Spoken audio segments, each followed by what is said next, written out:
Sukuna is the reincarnation of Genghis Khan. And no, I don't mean some cute little author wink. I mean the real Genghis Khan, the man who conquered half the planet on horseback, came back as a four-armed demon in a shonen anime. I know exactly how that sounds. Bro watched one history documentary and lost his mind. But stay with me, because once you line up how these two were born, how they lived, how they died, and what they left behind, this stops being a theory and starts being a police report. So let me introduce the two men in question. Genghis Khan was born Temujin around the year 1162 on the open grassland of Mongolia. And for most of his life, this man was a starving outcast clawing his way up the food chain until he united every warring Mongol tribe and in 1206 took the name the world still knows, Genghis Khan. He died in 1227. His whole story fits inside one brutal century. Now Sukuna is a different kind of old. He comes from the Heian era of Japan, the golden age of Jujutsu, more than 1,000 years ago. And people always forget this part. He was never a spirit or a god. He was a human sorcerer, a regular flesh and blood man who got so unbelievably strong that history stopped using his name and just started calling him the king of curses. Two men, two continents, born centuries apart. Now watch their lives sync up like a copy-paste. Let's start at the very beginning, because this is where it gets nasty. The first person Genghis Khan ever killed was his own brother. Young Temujin's dad got poisoned, and the whole clan dipped on the family like a deadbeat dad going out for milk. They were left starving on the open steppe. So when his older half-brother kept stealing the little food they caught, teenage Temujin gave him one look and put an arrow in him. His first kill was his own blood. Over a fish. Now here comes Sukuna, and I need y'all to stay calm for this one. The manga straight up reveals Sukuna was born a conjoined twin, and in the womb, with a starving mother and not enough food to go around, this man ate his twin brother, before he was even born. That's why he's walking around with 4 arms and 2 faces. He's literally wearing his brother like a hoodie. 2 boys, 2 starving families, and the same exact first move, delete your sibling, survive the winter. And from there, both of them pull off the same impossible speed run. They start from absolutely nothing, and end up on top of the entire world. Genghis united the warring Mongol tribes and built the largest connected empire in human history, stretching from the Pacific all the way to the edge of Europe. And in the field, this man was never beaten. The whole planet just had to sit there and watch him cook for 20 straight years. Sukuna runs the same play in a different world. In the Heian era, the golden age of Jujutsu, he gets so far above every other sorcerer that people stop describing him as a man. History literally rounds him up into a demon and files him under king of curses.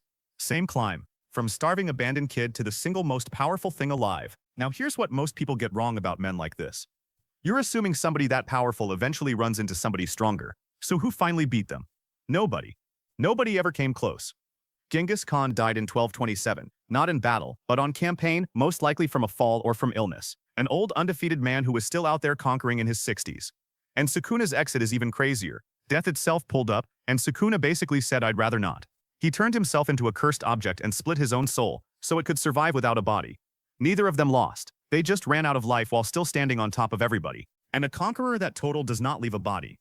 He leaves pieces. When Genghis died, his empire was not handed to one heir. It got carved up between his sons into 4 khanates. 4 whole kingdoms stretched across a continent. When Sukuna died, he did the exact same thing to himself, on purpose. He broke into 20 fingers, indestructible cursed objects scattered and sealed across the world for 1,000 years. So run the math with me. 1 empire becomes 4 kingdoms. 1 king becomes 20 fingers. That is not a theme they happen to share. That is the same event with different packaging. Then both of them pull one last identical move with whatever's left. They make sure nobody can just come pick the pieces up. Genghis Khan was buried in a grave so secret that by legend everyone who saw the funeral got killed on the way home just to keep the location hidden. 800 years later, we still have not found it. Sukuna's fingers get the same security package. They're not lying around in a field somewhere.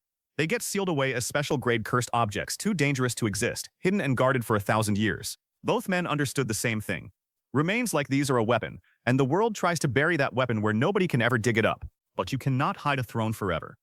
So what happens when the strongest man alive shatters into pieces, and nobody's in charge? Everybody goes to war over the pieces. The Mongols tore themselves apart for generations. Khanate against Khanate, grandson against grandson. Every last one of them claiming to be the true heir carrying Genghis's blood. It was a family group chat with armies. Jujutsu Kaisen gives you that exact same war, and just renames it. The culling game is a war of succession. Kenjaku scatters the players, sets the rules, and the whole board starts taking each other out for points and territory. And check the prize, because it's the same in both worlds. Whoever gathers enough of the dead king doesn't just win. In the Mongol Empire, you claimed his bloodline. In Jujutsu Kaisen, whoever swallows enough of Sukuna's fingers lets Sukuna himself climb back into a living body. To consume the conqueror is to become the conqueror. So let's answer it. Did a 13th century warlord literally get reborn as an anime demon? Obviously not. But here's the uncomfortable part, and it's the whole reason this theory refuses to die. In Jujutsu Kaisen, reincarnation is not a metaphor. Souls actually come back, Sukuna's own dead twin reincarnated into a new bloodline centuries later. So the story is already telling you, straight up, that a person this powerful does not end. He returns. Same starving child who kills his own brother. Same undefeated conqueror nobody could touch. Same death that breaks into scattered pieces. Same war of succession over the remains. If a soul is just that pattern repeating, then Genghis Khan never actually died. He just waited a few centuries, picked a new world, and ran it back. Different name, different century, same king,